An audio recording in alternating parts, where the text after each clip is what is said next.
Salut à toi, j'espère que tu vas bien parce qu'aujourd'hui je te présente une nouvelle routine d'assouplissement pour la partie postérieure des jambes dans le but d'améliorer ta souplesse pour ces deux positions-ci. Alors comme d'habitude, je vais commencer par te présenter les exercices avec les consignes et puis je terminerai la vidéo par te présenter d'autres conseils comme le nombre de séries que je te conseille de faire ou encore les avantages de travailler cette position en street workout et en équilibre. Donc dans cette séance, on va étirer les muscles à l'arrière des jambes qui sont les ischio-jambiers et les mollets. On va commencer doucement par étirer spécifiquement 30 secondes chaque mollet en se plaçant sur un support surélevé et en s'assurant de garder la jambe arrière bien tendue. Pensez à bien expirer et à faire l'autre jambe avant de passer à la suite. Pour tous les exercices que vous allez voir dans cette séance, il est important de placer son bassin en antéversion, c'est-à-dire basculant en arrière quand les fesses sont relâchées. Sa position contraire est la rétroversion, donc quand les fesses sont serrées, mais on ne va pas utiliser ce positionnement du bassin dans cette séance. Ce que je vous propose, c'est de faire une évaluation en début de séance et puis de la refaire à la fin pour voir si les exercices sont efficaces. Pour l'évaluation, vous pouvez la faire en position assise, mais également en position debout.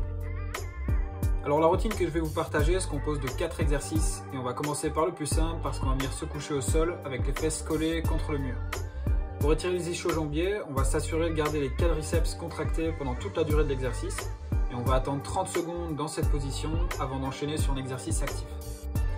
Pour l'exercice actif, on va faire 3 séries de chaque jambe où on va décoller du mur la jambe tendue pendant 10 secondes. On va alterner à chaque répétition, ce qui fera au total un travail de 60 secondes. Le deuxième exercice travaille une seule jambe à la fois. La jambe arrière va se plier légèrement et on va placer la jambe que l'on veut travailler à l'avant en contractant le quadriceps pour s'assurer qu'elle reste tendue pendant tout l'exercice. La deuxième étape consiste à basculer son bassin en arrière et on va venir faire des inclinaisons du buste vers l'avant avec un bâton placé de cette manière pour maintenir le dos dans une bonne position. On va venir faire 10 répétitions pour chaque jambe avec 3 secondes de maintien en fin de mouvement. Pensez à bien expirer pendant vos étirements et je vous rappelle qu'il n'est pas conseillé d'aller jusqu'au seuil de douleur, mais de plutôt atteindre une position d'inconfort et d'essayer de s'habituer à cette position. Une bonne manière de progresser pour cet exercice est de remplacer le bâton par un poids que l'on viendra placer exactement au même endroit, toujours dans le but de garder le dos bien droit. Le troisième exercice est un exercice très connu, le Jefferson Curl. Il faut faire attention pour celui-ci parce que l'exécution du mouvement est très importante à respecter. On va venir prendre le poids en main et initier le mouvement au niveau de la tête pour venir doucement dérouler sa colonne vertébrale et se laisser tomber à l'aide du poids. Faites bien attention à contracter les quadriceps pour garder vos genoux tendus et faites une pause de 3 secondes en fin de mouvement. Même chose pour la remontée, cette fois-ci on va initier le mouvement à partir des hanches et bien dérouler la colonne pour terminer par la nuque.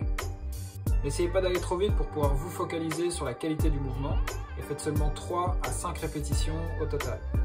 Pour commencer, c'est bien de prendre un poids pas trop lourd et d'augmenter progressivement pour que ce ne soit pas trop agressif pour vos ischio-jambiers. En commençant avec un poids trop lourd dès le départ, vous allez créer des lésions trop importantes, ce qui ne va pas vraiment aider vos muscles à se détendre. Alors quatrième et dernier exercice, on va venir se placer en position assise et je vais vous proposer plusieurs variantes pour pouvoir adapter l'exercice à votre niveau. Et pour toutes ces variantes, on va toujours initier le mouvement en contractant les quadriceps et en basculant le bassin vers l'arrière. À la place d'essayer d'aller toucher ses pieds, on va plutôt placer un bâton derrière la nuque et sortir la poitrine pour faire des mouvements du buste vers l'avant en gardant le dos bien droit. La progression la plus simple consiste à venir placer un support élevé sous ses fesses, ce qui va faciliter la bascule du bassin.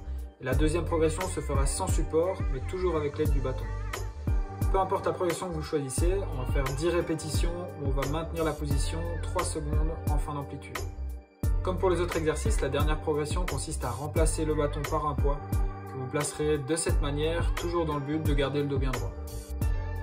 Vous pouvez réaliser entre 1 à 3 séries pour tous les exercices et ensuite réévaluer votre souplesse en position debout et en position assise.